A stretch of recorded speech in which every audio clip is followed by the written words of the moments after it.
Good afternoon, everyone. Thank you for joining us today at Bowness High School in Calgary. It's my pleasure to be emceeing today's event. My name is Ken Weipert. I'm an Education Director in Area 5 with the Calgary Board of Education, and I'm responsible for complementary curriculum and pathways. I have the privilege of overseeing the work done in our schools for Career and Technology Studies and Career and Technology Foundations as well. I'd like to begin with an acknowledgement of the land. Our elders have shared that it is important to acknowledge the land where we gather and the first peoples who traditionally lived here. It shows respect for people, their contributions, and their ways of knowing, which are reflected through the stories and songs that have lived on this land for thousands of years. We are making this acknowledgement at the beginning of our gathering today to further demonstrate our commitment to work together as a community in laying the foundation for reconciliation through education. So we would like to acknowledge the traditional territories and oral practices of the Blackfoot Nations, which include the Siksika, the Piikani, and the Kainai. We also acknowledge the Tsuut'ina and Stoney Nakoda First Nations, the Métis Nation Region 3, and all peoples who make their homes on Treaty 7 region of Southern Alberta. We're very pleased to be hosting this announcement today. To begin, I'll invite the Minister of Advanced Education, Dimitrios Nikolaidis, to the podium to share an exciting announcement.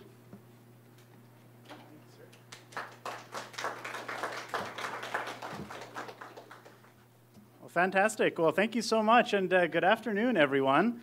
It's truly a pleasure to be here. Of course, here at Bowness High School, and as you can see behind me, the incredible culinary space. But as well, happy to be here in my own riding as well. As the MLA for Calgary Bow, I have the unique honor and privilege of calling Bowness and Bowness High School home. Also want to acknowledge and thank my colleague, the Minister of Education, Adriana LaGrange, for being here as well. Laura Hack, the Chair of the Calgary Board of Education, as well. Ken, thank you for the introduction. As well, I saw Patricia Bolger as well, the school trustee for, I'm going to get the wards wrong, because I know you guys double up. I know definitely six and seven. I was going to say 5 and 6, but thanks for the clarification, 6 and 7. And good to see you in person. I think all of our interactions have been over Zoom so far, so great to see folks in person. And Andy as well, and other folks from Careers, thank you for being here as well and for showing your support. You know, being in a space like this invokes a lot of memories for me. As folks may know, my parents spent most of their career, and which continues to be ongoing, in the restaurant industry right here in the city of Calgary. And so, of course, growing up, I spent many days, evenings, afternoons, weekends, and all available time in a space just like this, in my parents' kitchen, folding pizza boxes, and doing all sorts of work to help ensure the family business is running smoothly. As well, this past week, I've really been honored and fortunate to have the opportunity to make a couple of announcements to help strengthen apprenticeship education in Alberta. And I want to underscore the value that trades and apprenticeship learning provides. It cannot be understated. For years and even decades, regrettably though, many myths and negative stereotypes have diminished the tremendous value of the skilled trades and of apprenticeship learning. It is indeed a shame that a negative stigma exists because skilled tradespeople are the backbone of our society. They do it all to help ensure that we can live our lives. In short, they build the roads we drive on, the homes we live in. They ensure that the lights are kept on and that our homes and buildings and places of work stay warm. Without the trades, we would be living in dark times with no running water and no heat. And of course, that would certainly make all aspects of our lives very difficult. And so it's up to us all to take steps to ensure that parity of esteem is supported, to ensure that a trades certificate carries the same value, merit, and worth as a university degree. And since being elected, we've taken steps since 2019 to help elevate the trades, to establish that vision of creating a parity of esteem. We've provided some support to careers, the next generation, to help expand the number of high school students that are involved in apprenticeship education. We've partnered with other organizations, including Women Building Futures, to help encourage more women to pursue occupations in the trades. And just last week, I created 300 new spaces in high-demand apprenticeship programs at NAIT, SAIT, and Portage College. And so, but despite this, more work needs to be done. And today, I'm very proud to be here to be able to take another step forward in elevating the trades. And it gives me great honor and great privilege to announce that September 26th will be known as the first annual Apprenticeship Day in the province of Alberta.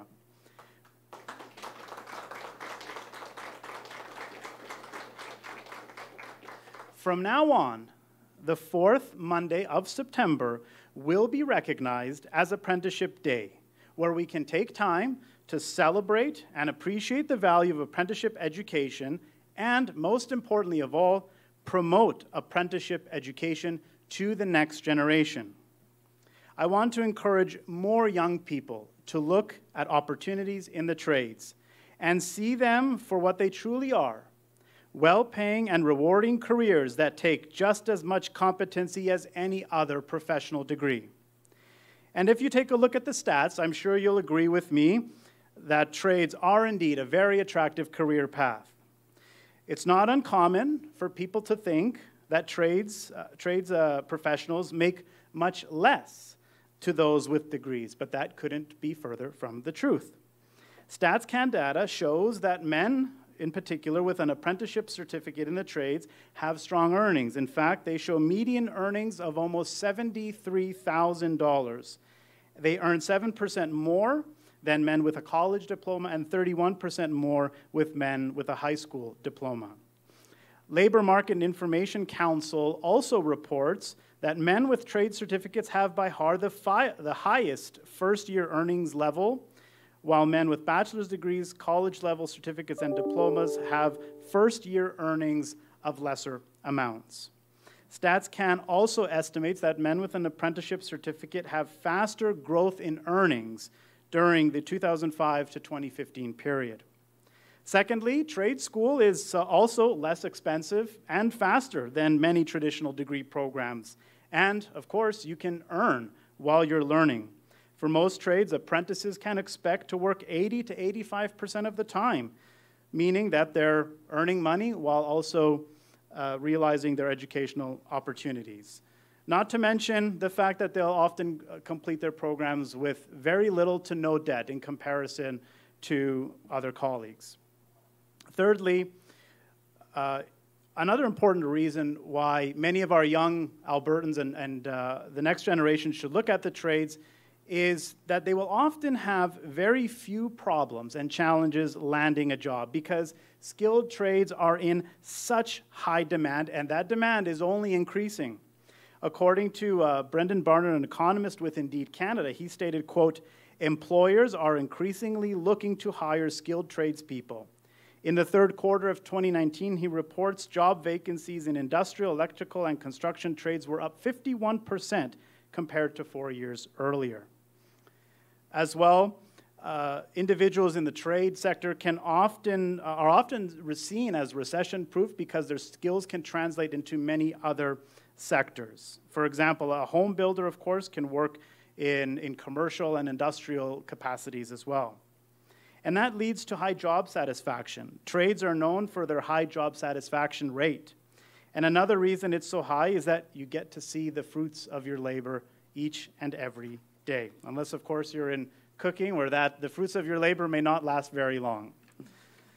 And in closing as well, I just want to reiterate that when we think of trades, I encourage everyone to remember that oftentimes as a graduate, you make just as much as a university grad, spend less time in school, and more time making money and advancing your career. Tradespeople, again, to reiterate, are the backbone of our society and our economy, and our lives would be flipped completely upside down without skilled trades professionals. So, on Apprenticeship Day today, and in the years to come, please take time to remember and promote the immense value of trades and apprenticeship learning. Again, I would also like to acknowledge and thank in closing Laura Hack and Bowness High School once again for having us here today. Thank you for all that you do to provide Albertans with a world-class education. Thank you.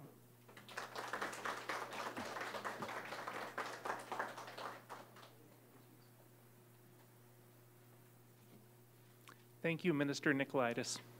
We're so happy to see apprenticeship education being celebrated and recognized as an important contributor to Alberta's economic success. I would now like to invite the Minister of Education, Adriana LaGrange, to the podium.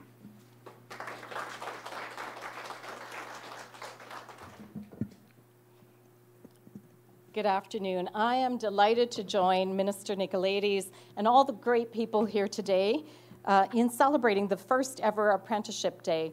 And I am the daughter of a carpenter, so I know apprentices firsthand and all of the great work that goes into being an apprentice and being a tradesperson. This is an important milestone in the government's efforts to recognize the significant role that tradespeople play in Alberta's economy. And what better place to announce the inaugural Apprenticeship Day than at Bowness High School, where students are inspired every single day to pursue apprenticeships that lead to fulfilling jobs. In high schools like this one across our province, students develop their unique talents and interests through the Registered Apprenticeship Program, which most of you know as the RAP program. And also they have other career education programming options. Alberta's government understands the importance of providing practical, hands-on learning opportunities that empower students to reach their full potential. We are committed to making sure career education programming continues to support students' interests while responding to labor market needs. That is why we have established a career education task force with leaders from industry, the education system, and post-secondary institutions. They will be reviewing Alberta's career education programming with a focus on grades 7 to 12 and recommending ways to build stronger connections between education and jobs. This will help ensure students are prepared for new opportunities in our growing and increasingly diversified economy, an economy that will be shaped in no small part by highly qualified and skilled tradespeople. It brings a smile to my face to know that RAP and other high school programs help give tradespeople a head start on their careers. For many others, the first step toward a trades happens in even earlier grades, where students can start exploring their interests and investigating different fields of work through CTS courses, which is the Career and Technology Studies courses, or CTF courses. Alberta's education system gives learners a wide variety of opportunities to discover the occupations they are passionate about, and at the same time, we are helping ensure job creators will have the skilled workers they need. By honoring Alberta's apprentices today and every year from now on, we are acknowledging the vital, skilled workforce that Alberta relies on for economic success. We are also reinforcing our commitment to ensuring Alberta's education system provides students with clear pathways to their chosen fields, and that employers gain educated, highly skilled, engaged, and competitive workers. As we mark the inaugural Apprenticeship Day, I extend my appreciation to all apprentices across the province and to the teachers, mentors, and employers who have ignited their passion for the trades. I thank each and every one of you. Thank you so much.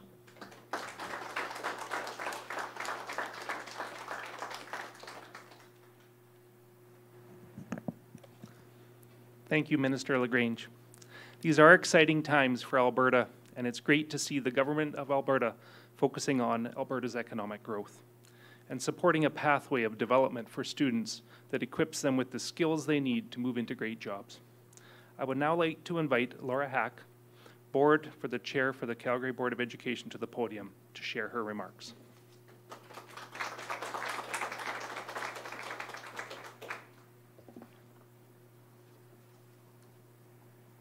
Thank you, Ken. On behalf of the Calgary Board of Education Board of Trustees, I'm pleased to welcome Ministers Nicolaitis and LaGrange as well as the valued trades and education partners, and their other guests joining us at Bowness High School this afternoon. We're excited to recognize Apprenticeship Day, as many of these soon-to-be professionals had their first exposure to their field of studies while still in a community high school.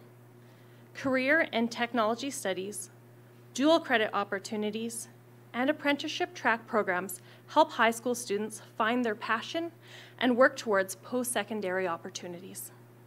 In keeping with our board priorities of achievement, equity, and well-being, the CBE is pleased to offer these opportunities for students to explore a variety of career pathways and possibilities.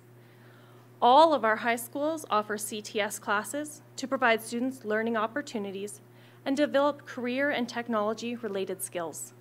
As well, 11 CBE high schools offer apprenticeship track programs.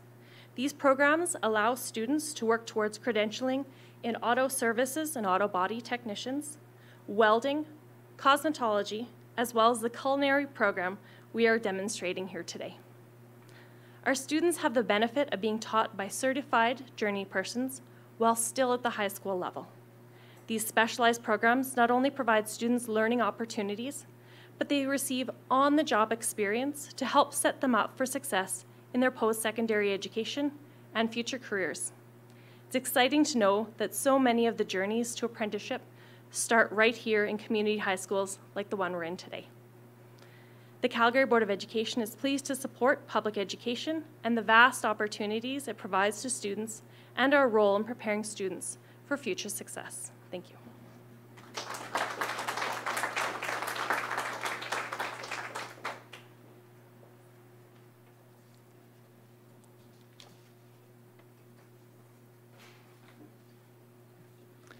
Thank you, Laura.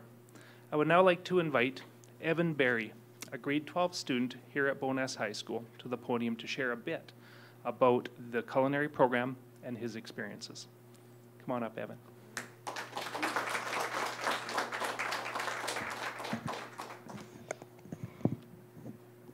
Hi, my name is Evan Berry, and I'm a grade 12 student here at Bowness High School.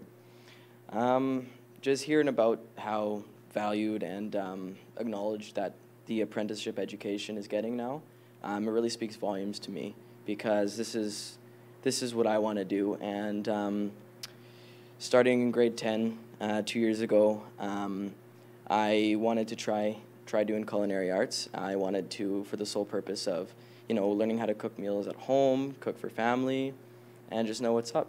But during that, I think I developed a passion, and I really liked it. And in there, we have wonderful Red Seal chefs that show you, that teach you different ways in the kitchen, different ways of cooking dishes, all just the chemistry and everything behind cooking. And it really shows you that there is an art to the culinary world. And I think just about a year ago, it really drove me to, I wanted to learn more.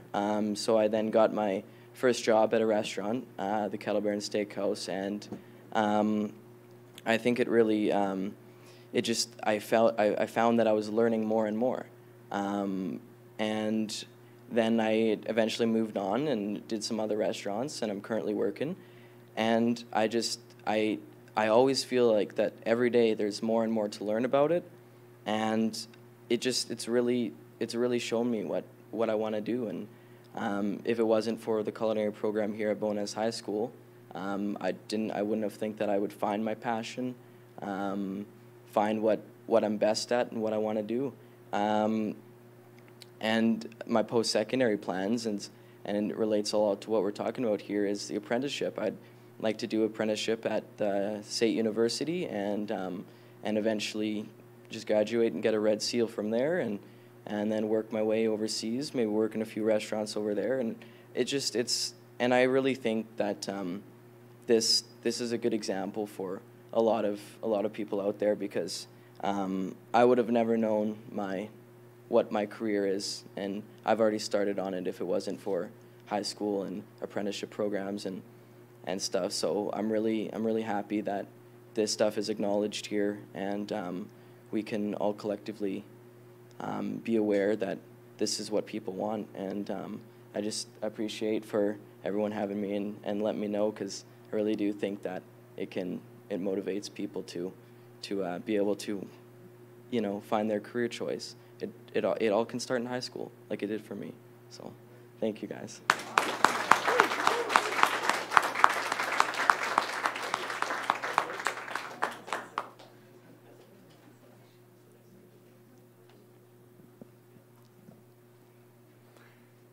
Thank you so much, Evan, and congratulations on your accomplishments thus far. I wish you every success on the journey ahead. This concludes the formal portion of today's announcement. I would now like to invite Sam, the Minister's Press Secretary, to the podium to coordinate the media Q&A. Thank you. We'll now go into the media Q&A portion of this announcement. I know we have a couple outlets in the room. If you'd like to ask a question, you can make your way to the microphone at the back here.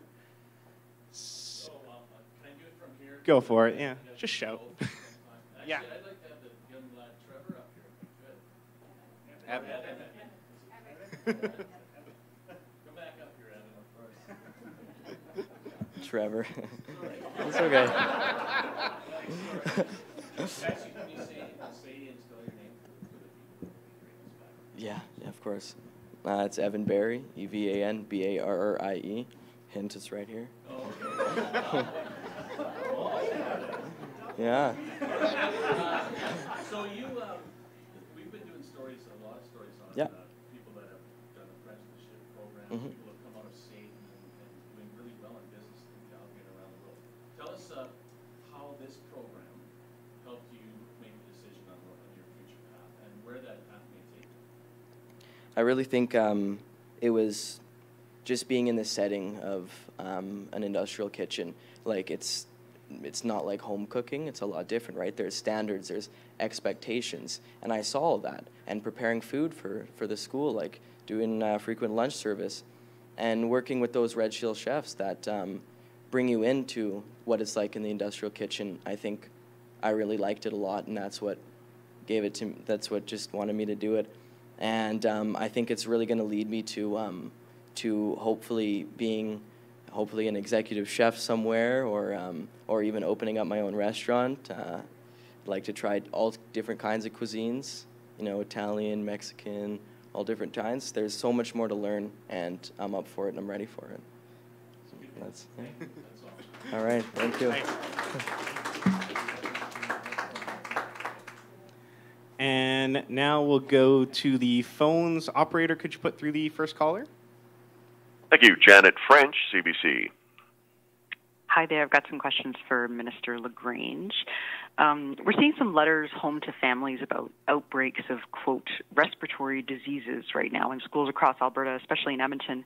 And yet Minister Copping said on Friday that the two of you haven't yet had a conversation about this. The letters don't make any reference to COVID or recommend anything to do with masking or distancing.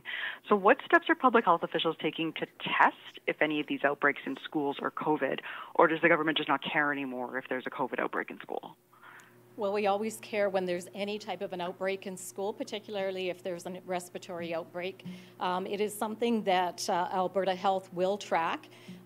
We are back to pre-pandemic tracking of respiratory illnesses, and we take our lead from Alberta Health, and when they tell us that we need to do something more, we will certainly be doing something more, but we are tracking these respiratory illnesses from Alberta Health, and then obviously from a school perspective.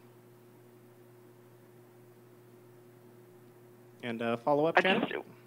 Sorry. Yeah, I'm just looking for a bit of elaboration on that, but I have another question. So can you just elaborate on what you mean by tracking, like tracking what the pathogen is involved, or tracking how many there are? And I just wanted to ask you, I mean, right now we've got a UCP leadership race going where the perceived frontrunner is promising no more masks or health restrictions in schools ever. And I'm wondering if you support that position, that schools should never have any of these measures in place or staff vaccination policies required, regardless of infectious disease outbreaks or regardless of some students or staff being immune compromised. Well, as I said earlier, Alberta Health is overseeing what we do on a pre-pandemic basis. We're back to pre-pandemic tracking of illnesses within our schools. Anytime there's an outbreak, whether it's measles, chickenpox, you know, going back to the many flu outbreaks that we've seen over the years, when it's concentrated in a specific area, obviously our schools take it very, very seriously. They report it to Alberta Health. They are then the ones that come back to Alberta Education and give us direction if anything further needs to be done. As far as how we are going to proceed, we're going to continue to follow the advice. They've given us excellent advice throughout the whole pandemic. We have, you know, I can honestly say when I look across Canada, we were able to keep our schools open more so than any other province in Canada. Our students have gone through this very well as can be expected. It's been very difficult. And as I travel the province, I've met with about 50 of the school boards in the last number of weeks, and their top issue is the mental health and wellness of our students, and so that is something that we're focusing very, very strongly on, that we ensure that our students are getting the supports they need so that they can be successful, not just physically and academically, but also mentally. Thank you for that, Janet. And seeing no more callers on the line, that'll conclude our Q&A portion of this announcement. Thank you, everyone, for joining us.